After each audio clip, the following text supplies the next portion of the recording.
Transcended as Lord Buggy from One Piece. Chapter 101, Clowns Battles. While Buggy fights with Strawberry, his crewmates also fight with their opponents. Jude and Manhwa have the easiest time because their opponents are weak even though their number is high. Jude uses her ash power to trap and attack her opponents. She uses them as test subjects for her techniques. No one of the marine soldiers can attack her because they can't use haki. So she defeats them easily without any problem. Manhwa also has an easy time, although not as easy as Jude. He uses his bazooka to defeat most of the soldiers. But then he needs to fight with his spear after he runs out of ammo. Still, he is just too strong for the soldiers and finally defeats them. In another place, Mantis also makes her opponent overwhelmed. Her fighting style that looks like dance is very unpredictable. Even Buggy has a hard time countering her dance if he just uses the same strength as her. She moves her staff around with random patterns and hits the lieutenant many times. Her observation haki also makes her able to block or evade the lieutenant's sword attacks while she dances around. She is also very skillful with her staff that she can control her attack range anytime easily by changing her holding spot amidst her moves. Finally, the lieutenant gets defeated after Mantis hits him many times. Palu also defeats his opponent without much effort. He is very strong physically and his strikes are heavy because of the hammer's weight too. It makes the second lieutenant feels like he is being hit by a cannonball every time Palu strike. He gets defeated without being able to hit Palu. The heavy strikes from Palu made his hands sore even though he uses a pair of metal gauntlets. Well, his gauntlets have dented after taking so many heavy strikes from Palu. The only one who has a hard time fighting with the marine is Cricket. His opponent is a captain and a strong one. Furthermore, the guy is actually a devil fruit user. It's a Zoan devil fruit, bear fruit, model, panda. The marine captain wraps his chain on his left fist. It makes his punch gives more damage and he can block Cricket's strong punch with it. They exchange many punches and hit each other many times. Cricket doesn't use his armament haki at all in this battle. He wants to toughen himself by fighting a strong opponent without haki. This marine captain is a good opponent for him because Zoan devil fruit users are strong physically. As the second in command in the crew, Cricket knows need to be stronger than the other members. He also needs to be able to support Buggy as their captain because he knows that Buggy can't do everything himself. Their enemies will keep getting stronger and Buggy won't be able to handle all of them. So he always needs to be ready to help Buggy anytime. He has a big responsibility as the first mate of the crew. That's why Cricket just uses his pure physical power and does not use his haki. This will grow his basic strength and skills which are very important. Strong basic is really needed as he goes further. Cricket keeps exchanging punches with the marine captain. But the captain's punches are stronger than him since the guy transformed into a hybrid panda. So now, Cricket change his strategy. He opens his palms and starts to deflect the panda's punches. Cricket uses his palms to strike the panda's body.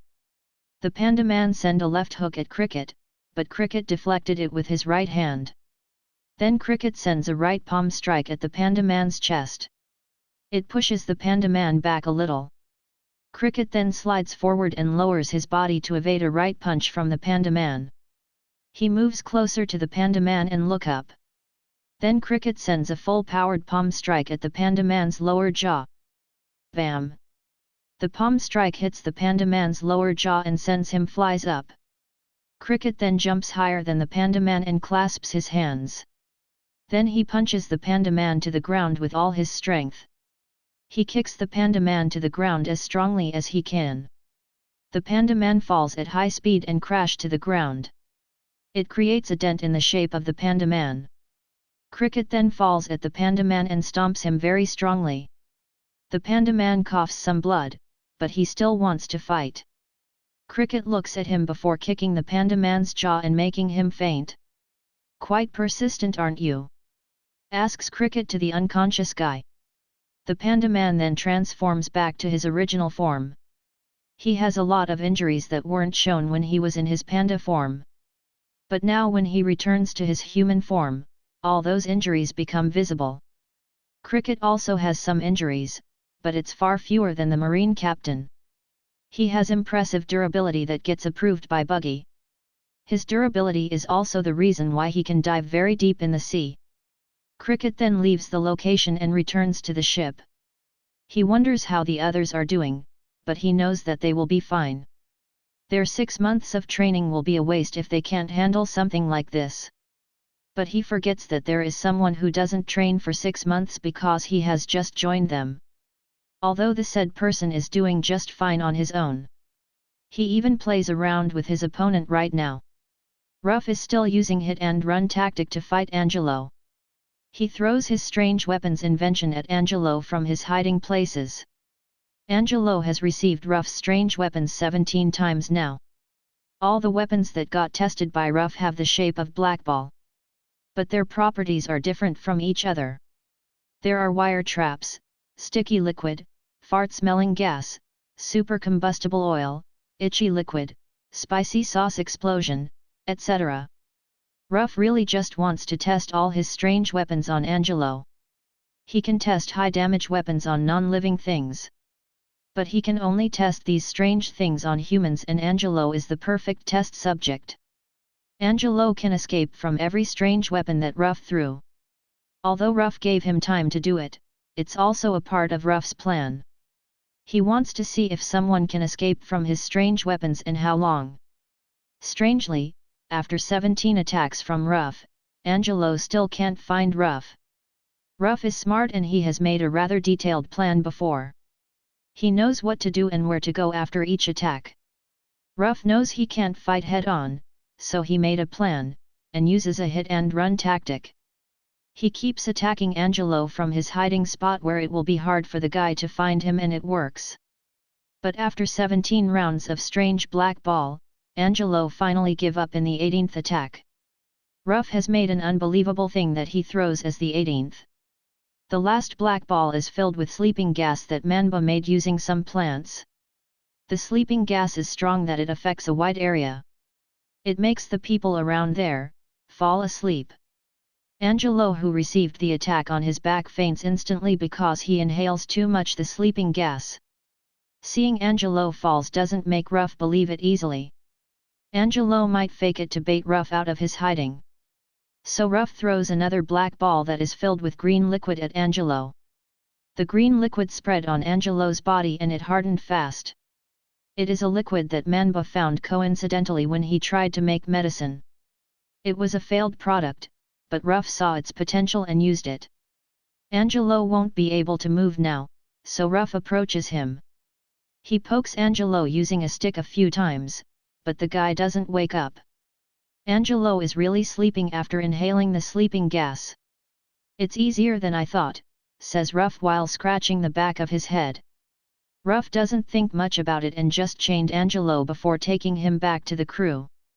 This is his first ever battle and Ruff has won it easily by himself. How he did it is not important because he just needs to win. With Ruff's victory, the Clown Pirates has won this battle completely. Their first real battle in Grand Line has done perfectly. Now, they've become the real Grand Line level pirates. Chapter 102, Human Cannon. After the clowns won their battles, they go to their ship. They'll leave immediately before Marine's reinforcement come. But Ruff hasn't returned even after they finish their preparations. Luckily, Ruff shows up when Buggy is just about to send Manhwa to search for him. All of them grin when they see what Ruff drags behind him. It's a tied-up Angelo that also has green stuff covering his body. "What will you do to him, Captain?" asks Cricket. "No one can play with us from our backs like this. What this guy did. We need to make an example so people won't try it again." "Take him to the ship," says Buggy. The crew takes Angelo to the ship and they go to the main island's port. On the port, Buggy orders Ruff to shoot an empty cannon. It gathers people's attention and they look at the clowns. They look at Buggy, who stands on the railing with Angelo under his foot. Angelo has woken up, but he can't move his body that has been tied up completely and his mouth is sealed too. "Hear me, All of you bastards! This guy has called the Marine to capture us when he knew he can't defeat us himself. Well, it's not a problem in the pirate world, but it's a problem for me and my crew. I will respect someone who tried to fight me but got defeated rather than a schemer like him. We've defeated the Marine, so he is the only one left, says Buggy. Buggy's speech surprised the people there. But it's not about Angelo, it's about the clown's victory against the Marine. The clowns have won against a rear admiral unit just with 7 people. Prepare the cannon, orders Buggy. The clowns take out a big cannon and it confuses the people there. But then they get stunned when the clowns load the cannon with Angelo. They insert Angelo in the cannon and aim it to the sea. I won't kill you myself and makes my hands dirty. Whether you live or die will be decided by the sea and yourself. I hope you can swim far with this condition because this cannon can shoot really far. Ah, and beware of sea kings, says Buggy while grinning sinisterly. Cricket suddenly put a lot of fish baits in the cannon. They stick on Angelo's clothes and body. Angelo widens his eyes because the baits will make sea kings and predator fishes come to him. Angelo wriggles around and tries to escape from the cannon. But it's futile and the clowns ignore him. They aim the cannon to the open sea and get ready to shoot at Buggy's command. This, people, is what will happen to those who play behind our backs. We don't like being played like this. If you're a man, then don't hide and face us yourself, says Buggy to the people who gather there. Then Buggy looks back to the open sea and says, shoot. Ruff lit up the fuse and then the cannon shoots. Boom. A very loud sound is produced by the cannon. Everyone can see Angelo flies very far to the sea. It will be up to his luck and fate whether he'll survive or die. But luck isn't on his side because a sea king smells the fish bait as he falls on the sea. He also can't swim because his body gets tied up. Angelo can't do anything as the sea king opens its mouth and eat him. The clowns don't know what happens to Angelo at all. They just feel relieved after removing a pest. They never did something like this, but what Angelo did has really got on their nerves. If they don't do something like this, then it will repeat in the future. The people who watched what the clowns did to Angelo don't react too much. They just know that the clowns aren't easy to deal with. These people have seen people being killed or tortured, so this won't surprise them anymore. The clowns then leave the archipelago and go to the next island. Their journey will get harder after this. Defeating a rear admiral's unit without any casualty will make the Marine see the clowns higher than before. It's also a little problematic because the Marine have known about their power and abilities. Now Buggy's and Jude's Devil Fruit's abilities will become public information. They won't be able to use it as a surprise, but it's not really a problem. Sooner or later, their Devil Fruit's abilities will be exposed. It's better to know that fact, so they won't underestimate their opponent. To fight Devil Fruit users, the Marine will send people that can counter their abilities. Those people aren't necessarily hacky users that can touch Devil Fruit users' bodies. They can send people who use blunt weapons to fight Buggy. Or they can send people that have sea stone-coated weapons to fight Jude. The clowns sail on the sea and celebrate their victory. It's their first battle with Marine in Grand Line, so it's worth a celebration. Well, they always celebrate everything. They just need a reason to have a party. I'm sure the Marine will look at us differently now. They will raise our danger level and maybe raise our bounty, says Cricket happily. Will I get a bounty too, I wonder, says Manhwa. Maybe. We have caused a big impact by defeating so many Marine soldiers with 6 people, after all. There aren't many pirate crews with such feat. So I'm sure they will give us new bounties too, says Jude. 6 people? Ah, that's right, I didn't fight the Marine. They shouldn't know about me, right? I don't want to be a wanted man this soon, asks Ruff warily. Ruff doesn't want to get noticed by the Marine right after he left his home. He wants to adapt to this new life first. Maybe not, you're a new member and have not appeared for that long. Maybe they won't notice you. Even if they are, they won't be too wary of you because they don't know your strength, says Buggy. Phew, that's good then, says Ruff in relief. The clowns have a party for some hours before focusing on their way to the third island. They do their own things while there isn't any trouble. They train, play, fishing, experiment, etc. At night, Buggy remembers that he wants to discuss something with Ruff and Palu. He calls them and discusses some weapon concepts. These concepts are from the canon story. Buggy tells them about Thousand Sunny's Jaeon cannon, Beast's Pirate's long-range cannon, Pacifista's beam, etc. He doesn't remember every unique weapon from the canon because it's been 3 years since he got sent here. These weapon concepts seem absurd to Ruff and Palu. But they know that those weapons are possible to make. They just don't know how to make them, but they're up to challenges. Don't worry, Captain. I will think about this and make sure that we can make these weapons. But I can't say how long it will take for me to finish them, says Ruff. Don't worry about time. Just do what you can to make these weapons. You also can make your own improvements if you think it is better, says Buggy. Alright. I just need Palu to be ready to build prototypes anytime, replies Ruff. Well, I can do it. I just need to build them, after all, says Palu. Palu, I have another task for you.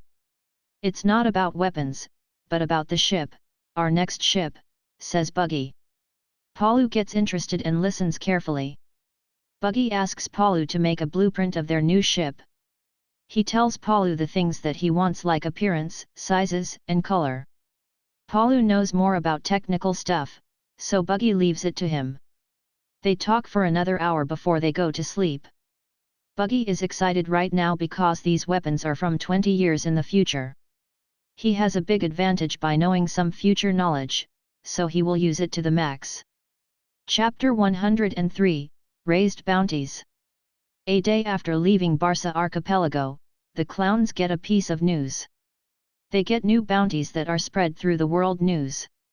It makes them excited, so they immediately check their new bounties. Buggy the Clown, 200 million. Mont Blanc Chestnut Cricket, 130 million. Black Hammer Palu, 85 million. Mantis the Dancer, 85 million. Ash Girl Ariella Jude, 60 million. Fatman Manba, 45 million. The clowns are surprised to see their bounties skyrocket. They thought they'll just get a 20 or 30 millions raise. So these are more than what they expected.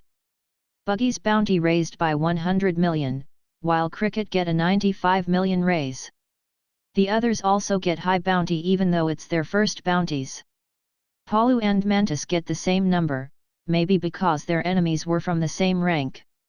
They all are happy with the new bounties because they're high. It means the Marine has seen them as a strong crew. But not everyone is happy with what they get. F. Fatman, says Manba depressedly. Ash Girl, very uncreative, says Jude with an unhappy tone.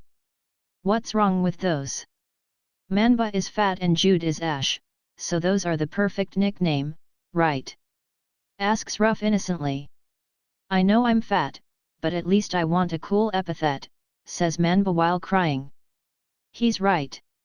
This epithet doesn't sound scary at all. Shouldn't a pirate's epithet inflict fear on those who hear it?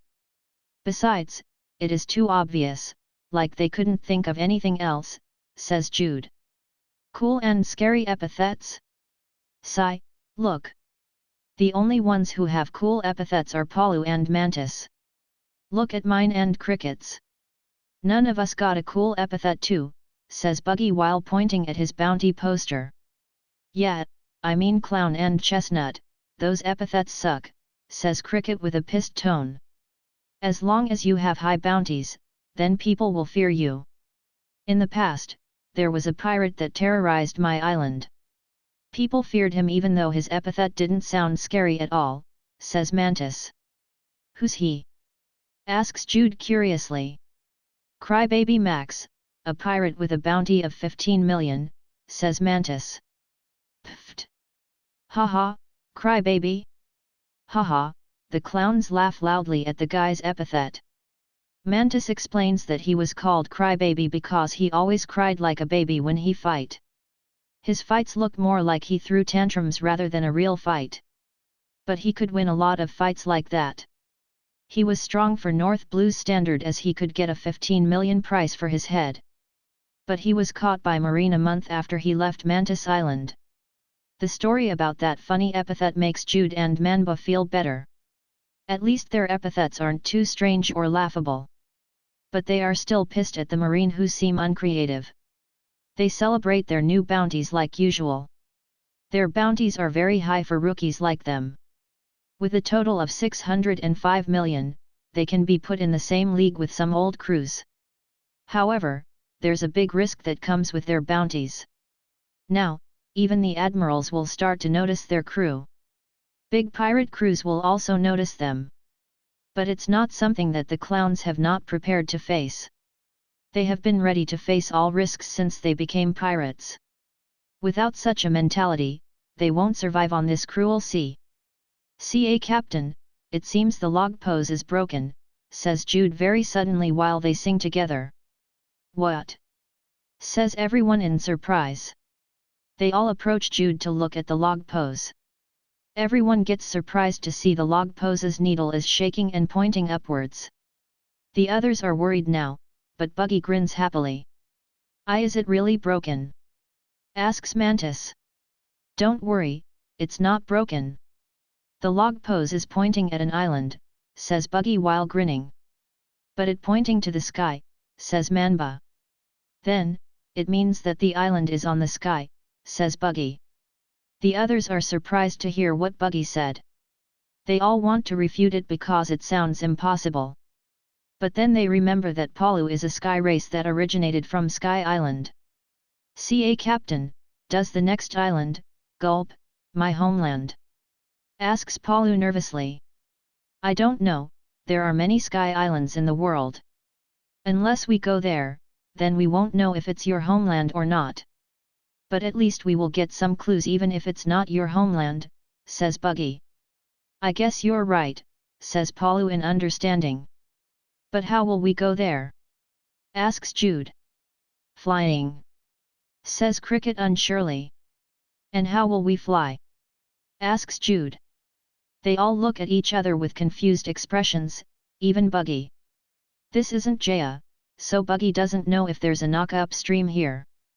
He doesn't know the way to other sky islands except through Naka upstream near Jaya Island. While thinking of how they will go to the sky island, Cricket sees a ship far from their location. He takes his scope and looks at the ship. It's a pirate ship that goes in another direction.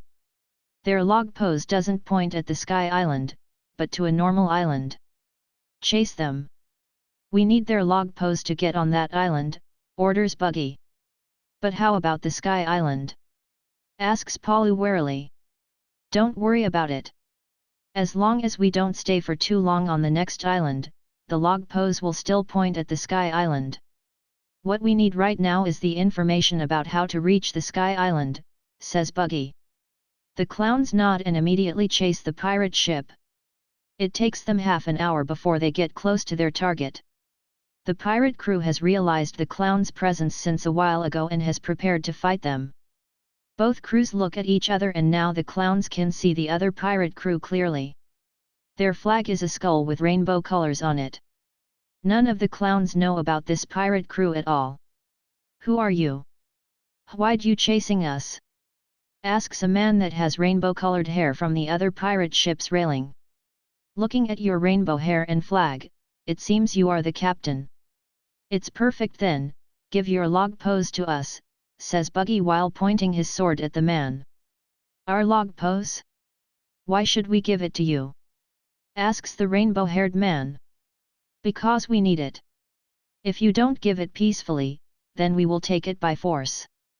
I'll tell you now that the result won't be pretty for you," says Buggy while smirking.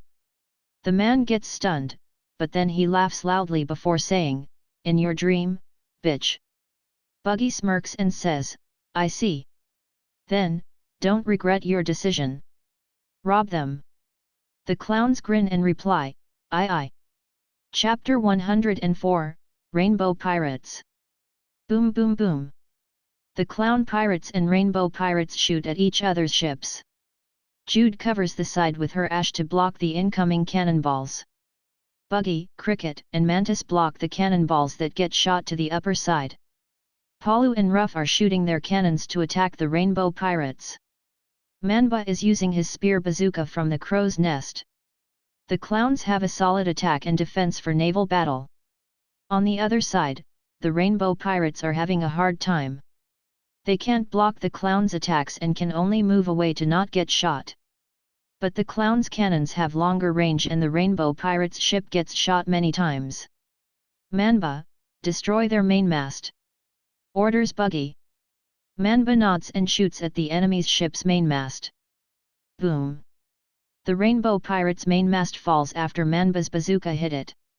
With the mainmast broken, the rainbow pirate's ship can't move fast again because it can't catch the wind. All rainbow pirates get panic seeing their ship stop moving.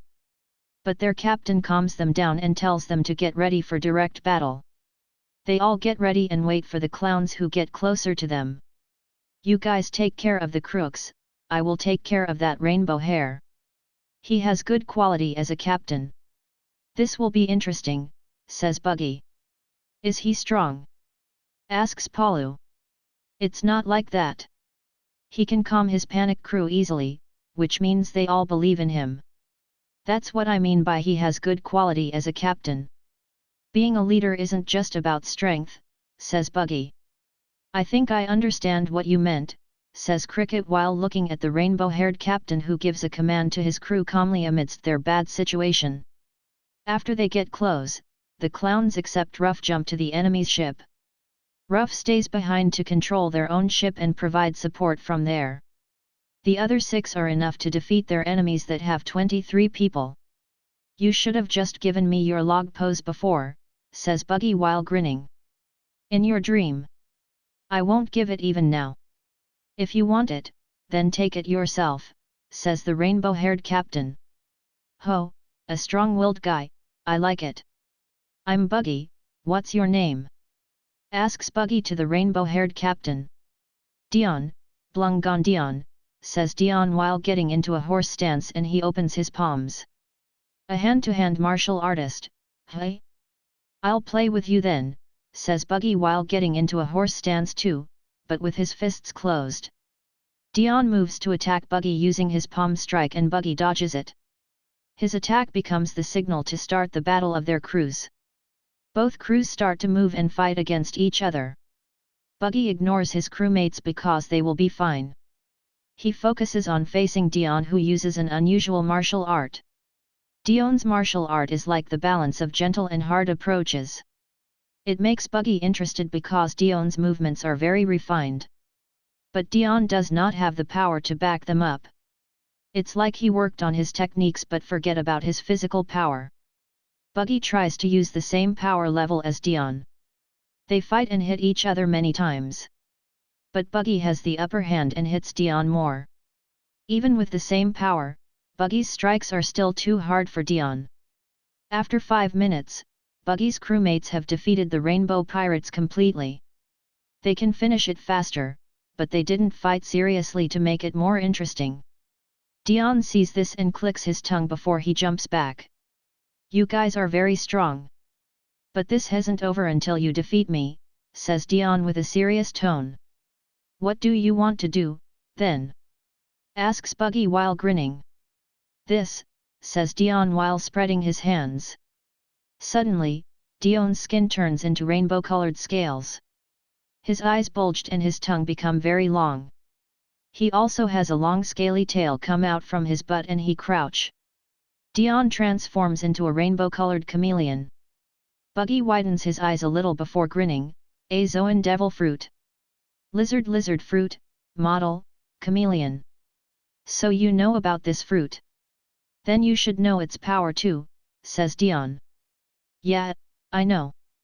That's why let me tell you this, your power is useless against me, says Buggy. We won't know unless we try it, says Dion. Dion suddenly disappears from everyone's sight. The clowns only get surprised a little, but that's it. None of them get panic seeing their enemy disappear. Suddenly, Buggy tilts his head to the left and the floor behind him breaks a little. He avoids a tongue-piercing attack from Dion who stick on a wall. Dion's tongue can get very long and he can use it for piercing attacks.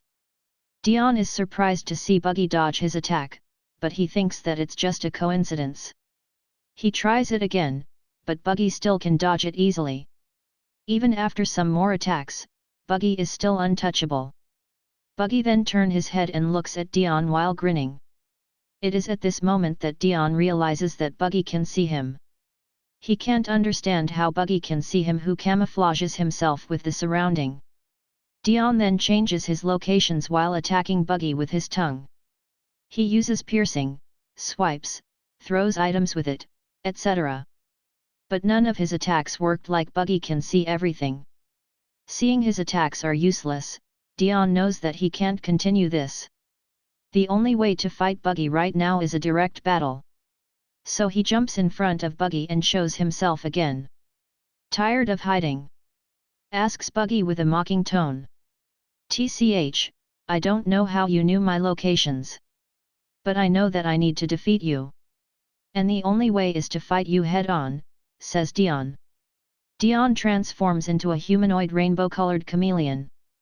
His appearance right now looks more like a human wearing a rainbow-colored chameleon suit. But he turns bigger and taller than his original human form. So you can use your hybrid form already. That's good, says Buggy while nodding. Tisk, still looking down on me.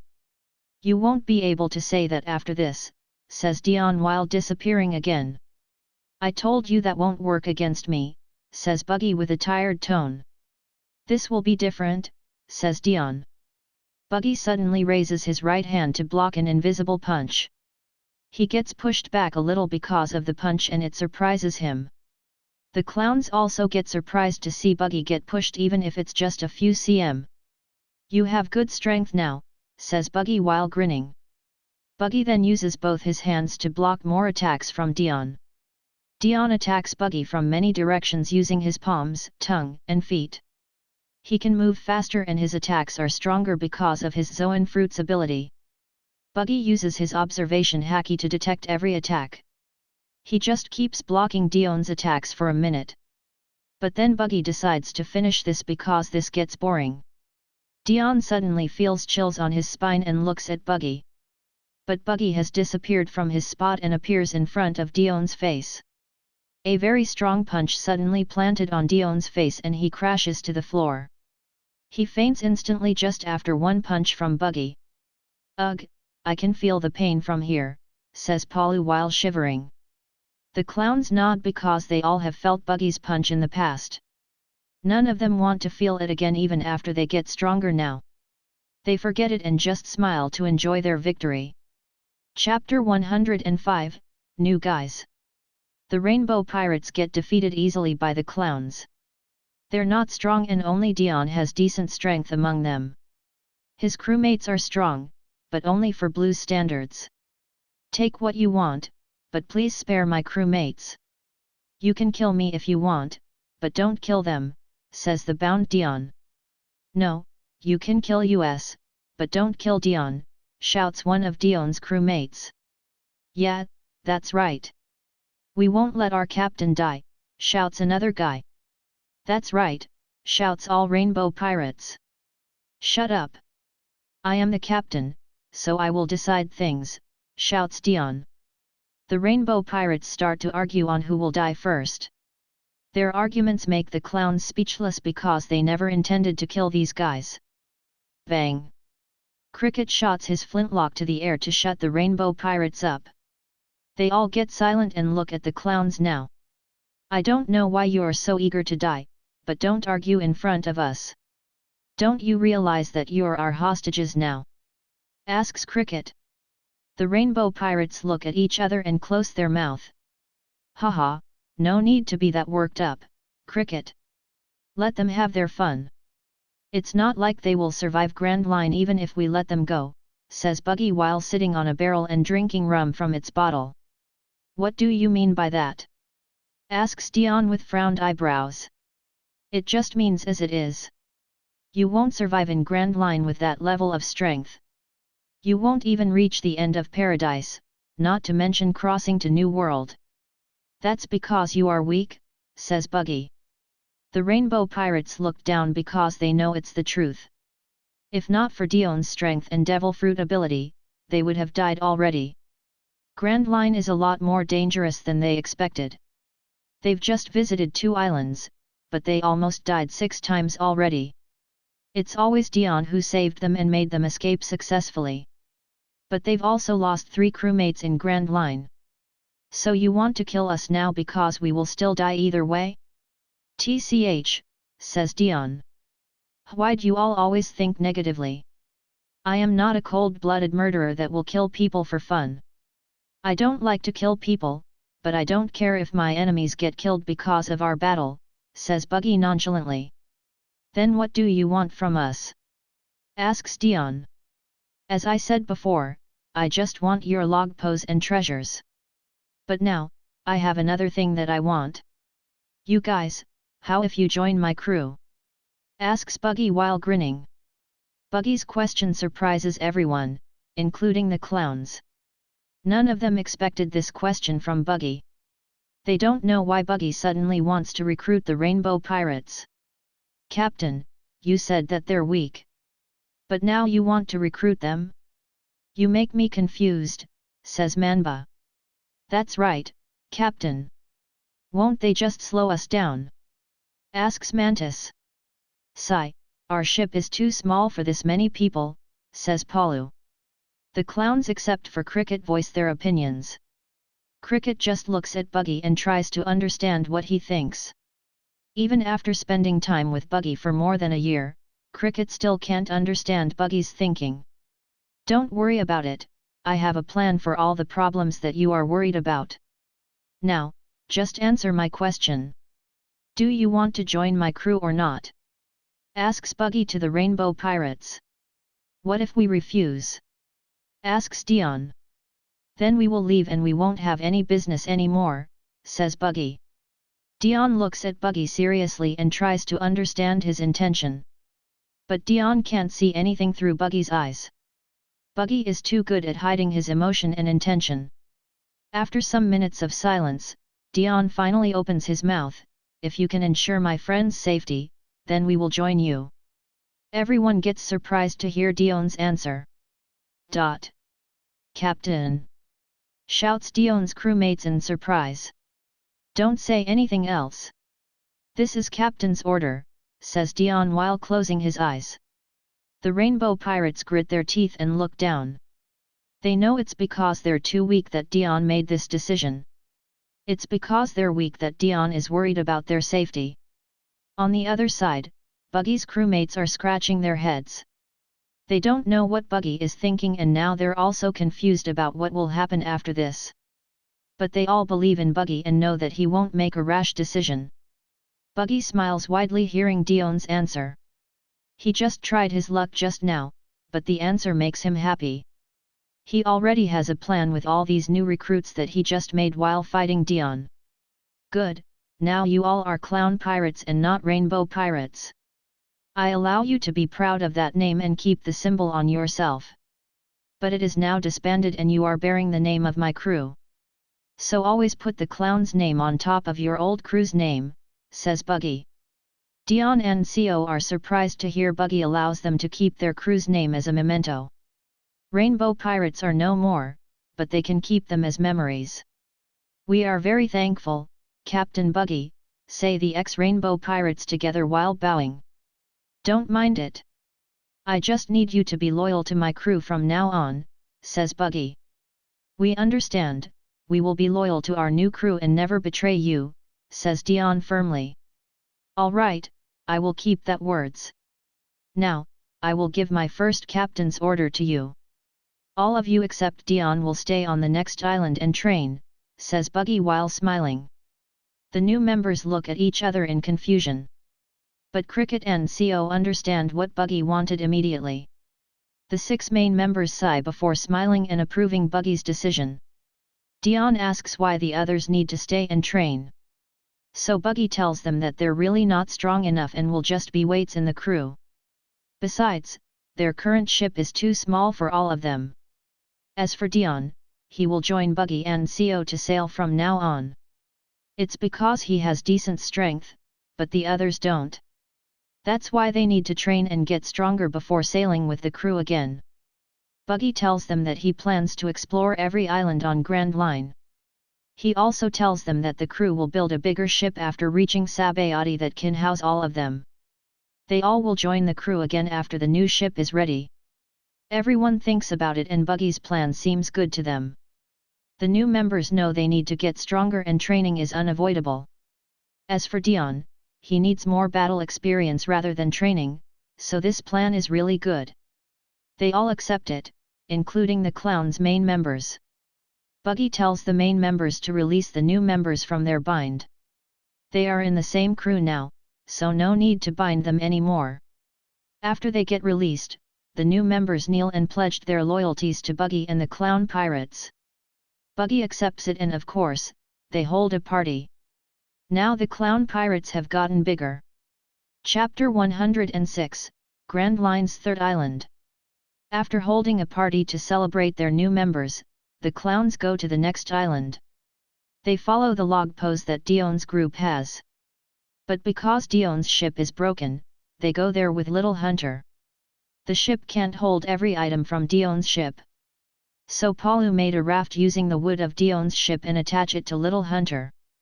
They put all the stuff there and go to the next island. Sky Island. Say the new members in a surprised tone. Yeah, our log pose pointed at the Sky Island. But we don't know the what there, so we need to search for information on the next island, says Jude while showing her log pose. Is Sky Island even real? Asks Dion. It is. If there's something that you always need to believe in Grand Line, it's your log pose. If it points at the sky, then there is an island there.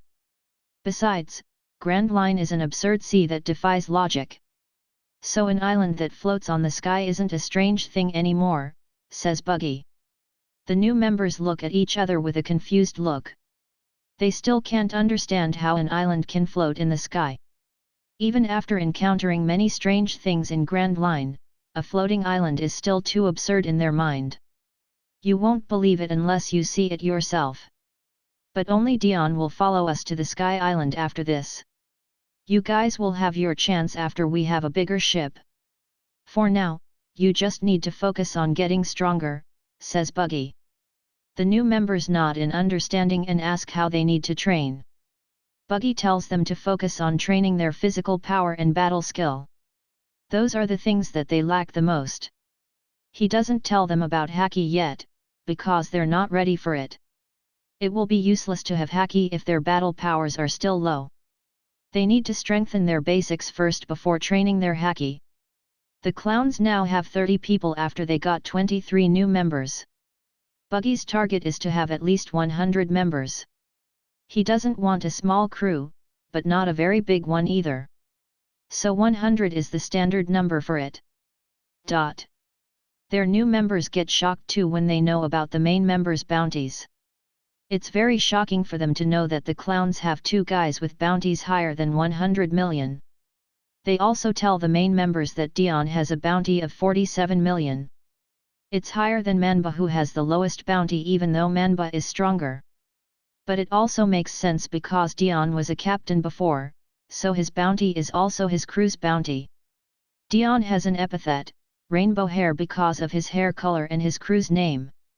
He is the only one who has a bounty in their old crew.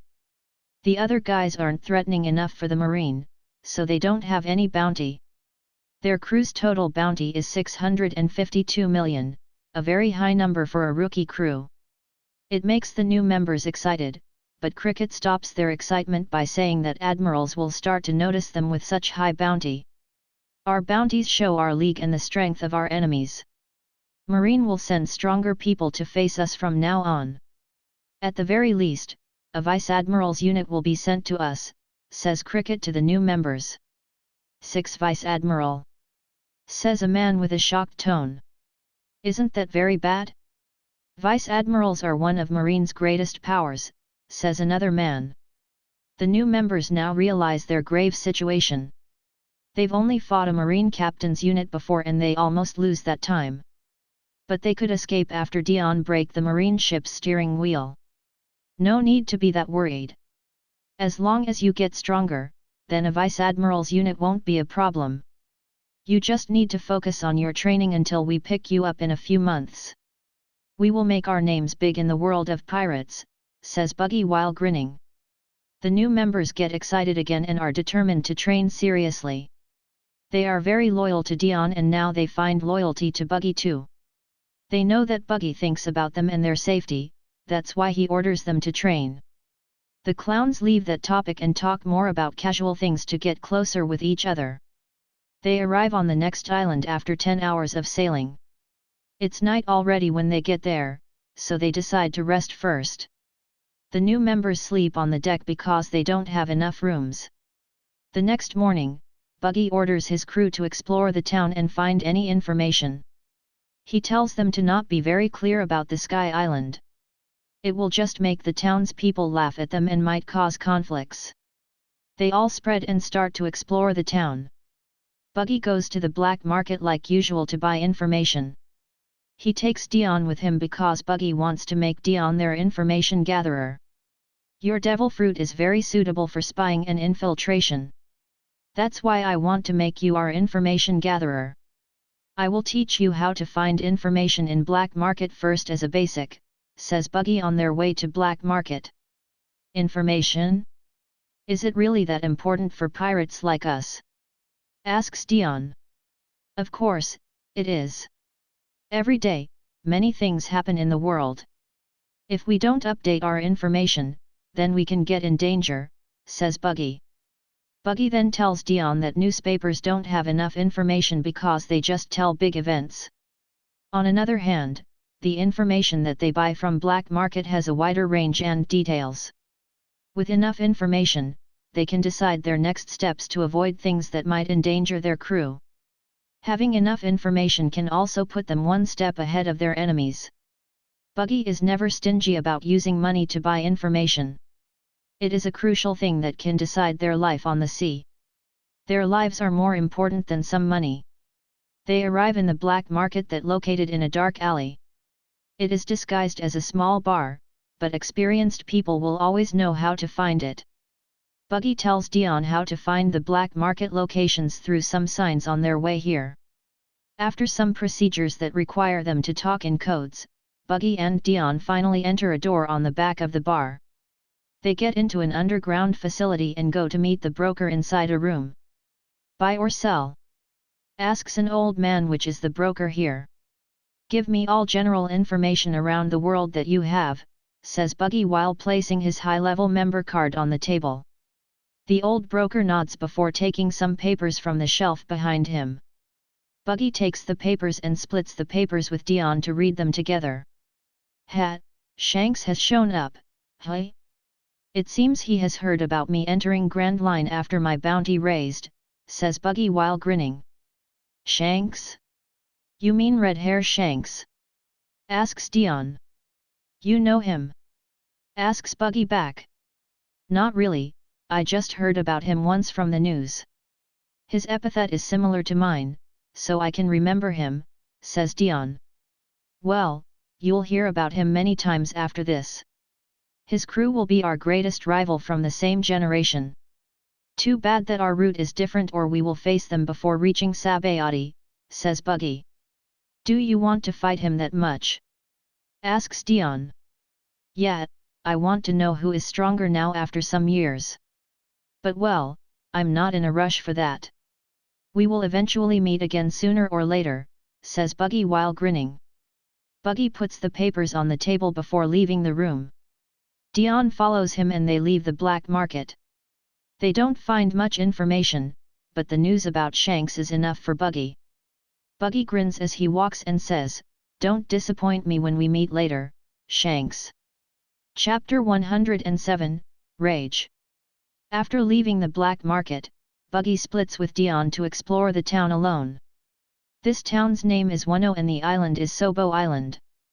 The town is big and almost covered all parts of the island. The clowns have just visited towns so far in Grand Line and haven't visited any nation. But it's also a good thing because nations always have big problems. Buggy doesn't want to get involved in such problems as the Straw Hats. As he explores the town, Buggy tries to find a way to Sky Island. He doesn't search it in black market because it's not fun. It will be more interesting to find the way there by searching it in a town like this. Buggy walks around a market and hears a group of people talking about their strange log pose. Their log pose points at the sky just like the clown's log pose. They're lucky to have another log pose that pointed here. He tries to eavesdrop on their conversation but doesn't get anything useful. These guys just think that their log pose is broken and never think about Sky Island. Humph, broken log pose they say? There's no such thing as broken log pose unless it gets destroyed. Pirates these days are very disappointing, grumbles an old man who sells fish. The old man talks in low voice, but Buggy can hear it clearly. He grins and approaches the old man. EV.C. Old guy, how much for all these fishes? Asks Buggy. What are you playing here, young man?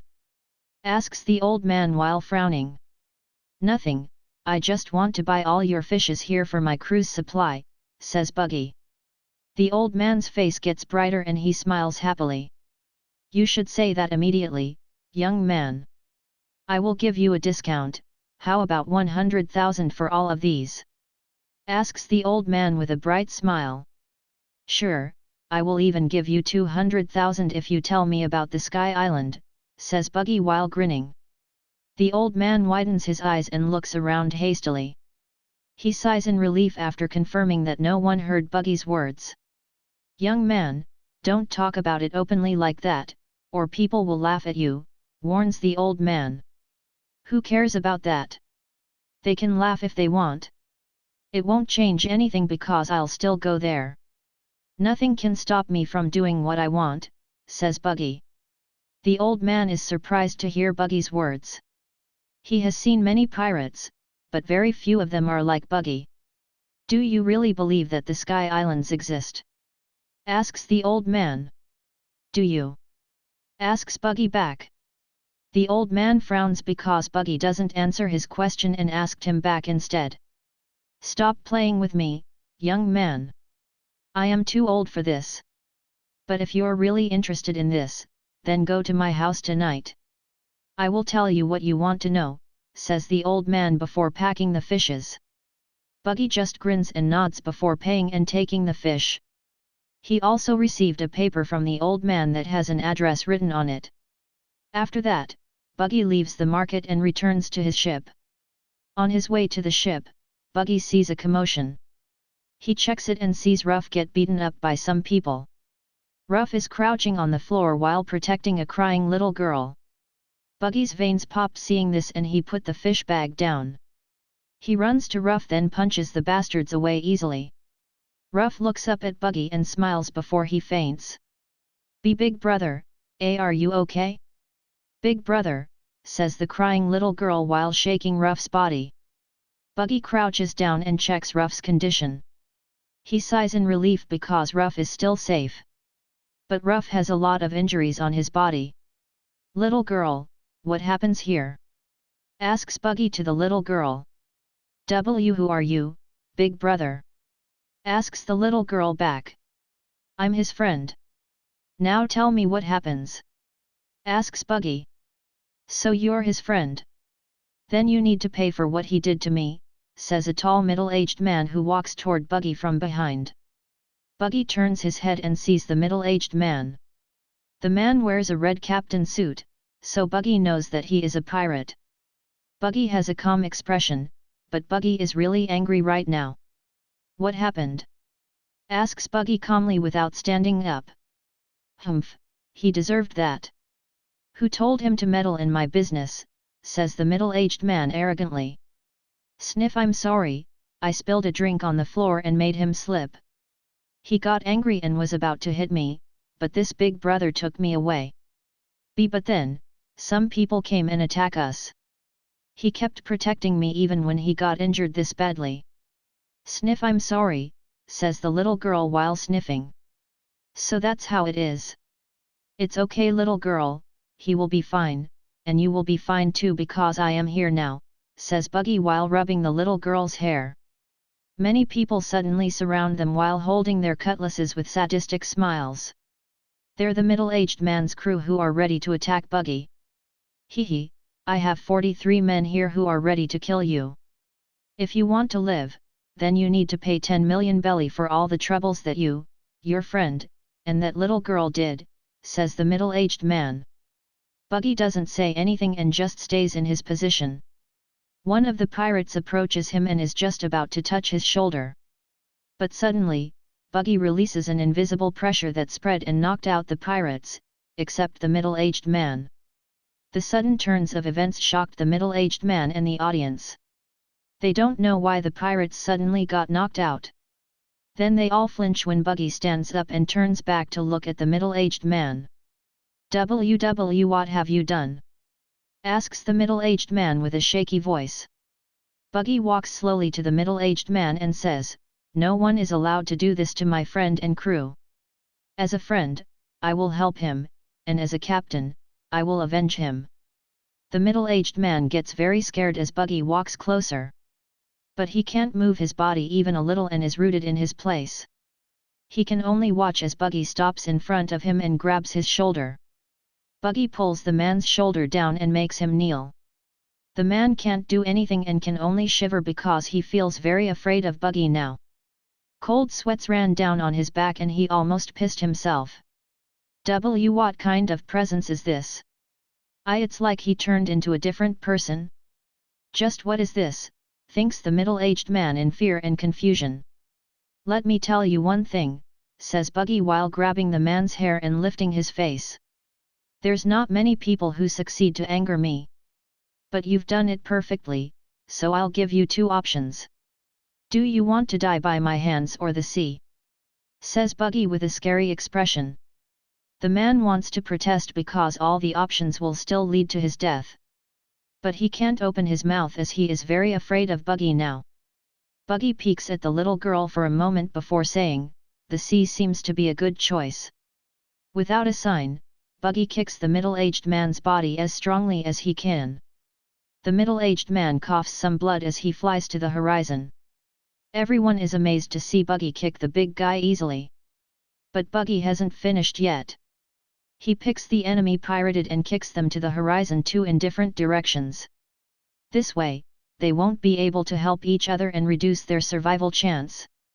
Chapter 108, A Way to the Sky. After throwing the pirates to the faraway sea, Buggy walks back to Ruff. He picks Ruff up to his shoulder, then he takes the fish bag. "Little girl, where's your home?" asks Buggy to the little girl. "It's Nina," shouts an old man who runs frantically from afar. Buggy and the little girl look at the running old man. He is the fish seller that Buggy just met before. "Grandpa, Hwa," says Nina while crying and running to her grandpa. "Are you okay? I heard some pirates are attacking you," says the old man while checking Nina's condition. "Sniff, I'm okay, those big brothers helped me and defeat the bad pirates," says Nina while pointing at Buggy and the unconscious Ruff. Nina's grandpa looks at Buggy and gets surprised. "It's you. Yo, old man. So you're her grandfather. I'll leave her to you, then. I need to treat him immediately," says Buggy. "All right. Thank you, young man," says the old man. Buggy nods before leaving the location. He takes his dendon mushi and calls Manba. "Hello," says Manba through the dendon mushi. "Return to the ship, now," says Buggy before closing his call. Manba gets confused because Buggy does not explain anything. But he knows that it must be serious for Buggy to call him like that. He immediately returns to the ship even though he is still eating in a restaurant. Manba arrived on the ship right after Buggy and Ruff. It surprises Manba when he sees Ruff's condition. Buggy tells him to check on Ruff's condition immediately before asking anything. After some treatments, Manhwa tells Buggy that Ruff will be fine. There's no fatal injury and he will be healed in a few days. It makes Buggy relieved because Ruff is not that strong physically. Buggy then explains what happened to Ruff before. It angers Manhwa, but he's glad that Buggy has taken care of it. They really need to train Ruff in direct battles so he can protect himself without relying on his weapons. Soon, the other members returned and learn about the incident. They are relieved to know that Ruff is fine, although they're disappointed that they couldn't beat those guys. Do you find anything about the Sky Island? Asks Buggy to his crew. Everyone shakes their heads because they didn't get any useful information. No one in the town talks about the Sky Island openly. It is like a taboo topic for them and no one believes that it exists. Sigh, people will never believe in something that they have never seen. Luckily, I found someone who might know something. We will go to his place after this, says Buggy. Buggy will just bring the main members to the old man's place. But Manhwa and Mantis will stay on the ship to take care of Ruff. Manhwa stays because he is the doctor and Mantis stays because Ruff will need to eat after he woke up. The new members will buy supplies for their ship. Buggy also tells them to find lodgings for their training on this island. They all nod and then they eat together before leaving to do their tasks. Buggy goes with the main members to the old man's house. It's easy to find the house with the address that Buggy got. The house is near the coast on the other side of the island. When they arrived at the location, they see Nina is playing with a dog. Nina notices them and smiles when she sees Buggy. She runs to Buggy and hugs his leg happily. Yo, Nina. Are you okay now? Asks Buggy while crouching and rubbing her head. Yeah, I am fine now, Red-Nose Big Brother, says Nina innocently. Buggy has a dark face while his crewmates try to hold their laugh. He can't get angry at Nina or he will be too petty. Besides, it is a fact that he has a red nose, and he has gotten used to it. But Nina's innocent words are hurting his heart somehow. Where's your grandpa? Asks Buggy to change the topic. He's in the backyard, says Nina. Nina then guides them to the backyard while asking about Ruff. They say that Ruff will be fine and just need to rest. It makes her very relieved because she feels very guilty for what happened to him. It's okay to feel guilty after what happened before. But don't dwell on it too much. Ruff didn't save you to make you feel guilty like this, says Buggy. Nina still looks down and nods slowly. It's not easy for a girl her age to get over something like this. Buggy just smiles and rubs her head to support her. She will eventually get over this and just need time for it. They arrived in the backyard shortly and see Nina's grandfather is drawing something on paper. Nina calls him and he turns his head at them. Oh, young man, you've arrived at the right time. Come here. I want to show you something, says the old man. The clowns are confused, but they still go to the old man. They look at the paper that the old man shows to them. It has a drawing that makes them widen their eyes in surprise. Oi, old man, is this really possible? Asks Palu hastily. Who knows? This is the only method that I've ever heard. Possible or not will only be known after you try it yourself, says the old man. Oi oi oi, if this failed, then we all will die, you know, says Cricket. If you're afraid, then just don't do it in the first place, says the old man. The drawing that the old man drew is a ship that got attached to a big balloon. It will use hot air to lift the ship to the sky slowly. It should be possible. But we need to measure the balloon's size, the ship's weight, fuel, wind, etc. There are many things that we need to think of, says Buggy. Buggy knows this method is possible because there was such transportation on Earth in the past. But he doesn't know much about the mechanisms, so they need to think about it from the start. I think we need Ruff's help for this. He is the best for calculating something like this, says Palu. All right, we will think about the details after Ruff woke up.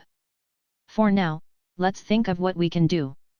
Jude, how long will the log pose reset? Says Buggy. 2 days,